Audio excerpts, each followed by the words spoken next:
Tū moke moke is a mōteatea and a journey through our tauranga moana, reciting marae, tupuna and sites of significance. Join us as we learn this local waiata and explore our rohe, mai ngā kuri a whare ki te tū.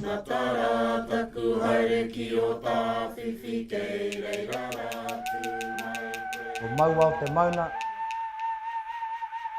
ko tauranga te moana, ko matātua te waka, ko nai te rani te iwi, ko nā pōtiki te hapu, ko tamapahure taku tūrana waiwai, e taku marae.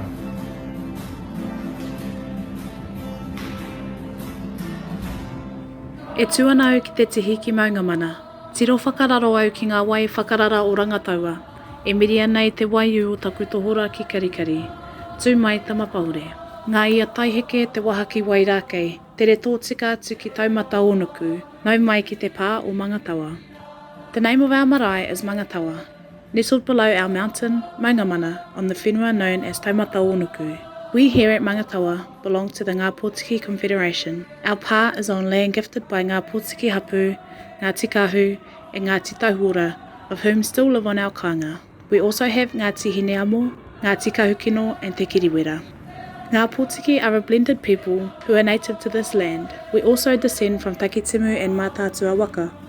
Our whenua here at Mangatawa is made up of many sites that carry the names of our Takitimu origin. These are Mangatawa, Taumata Onuku, Parehaku, Pekimua, Koheraunui, Te Amo o Huata, Ara te Whatawhata, Pukepoto and Oharahia.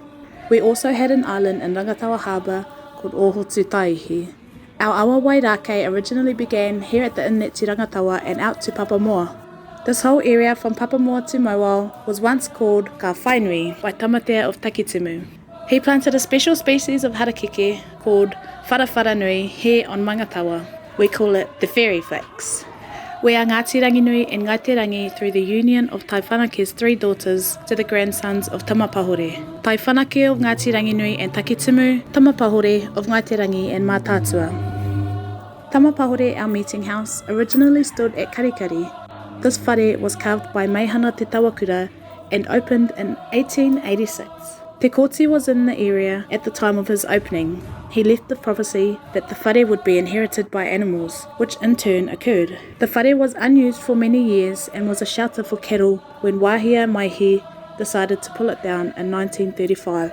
Te Koti also left kōrero arohaina tia mai he patapata āwha, which is in reference to the acknowledgement of Ihua, to an ominous feeling he had about the future of the whare. Ngā Pōtiki also had other whare in the late 1800s located at Kairua, named Hauruia and Here Marue. There were no buildings on our present marae complex until 1963, when a group of ki kuia and wahine fundraised to get a building on the site. Their efforts resulted in our wharekai, Ngā Tuahine, who is named so in honour of the dedication of these women to build us a whare. She was opened in 1964 by Puhio Aotearoa, who was the tūmaki o te Hāhi Rātana. Our whare tupuna, Tamapahure, came a few years later, built by the Wharfies with tōtara from Titiko Forest in Taupo. Our whare, he was nameless for some time until a kāhui of Korowa dedicated him once again to our tupuna Tamapahure.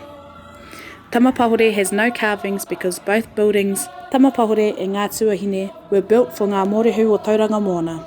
This marae is a Hāhi Rātana pā. Nō reira, kai ngā taringa whakaoko kua karapipiti mai ki te aro o Mangatawa. Tēnā koutou, kia tau te rangi Mārie ki a tātou kapua.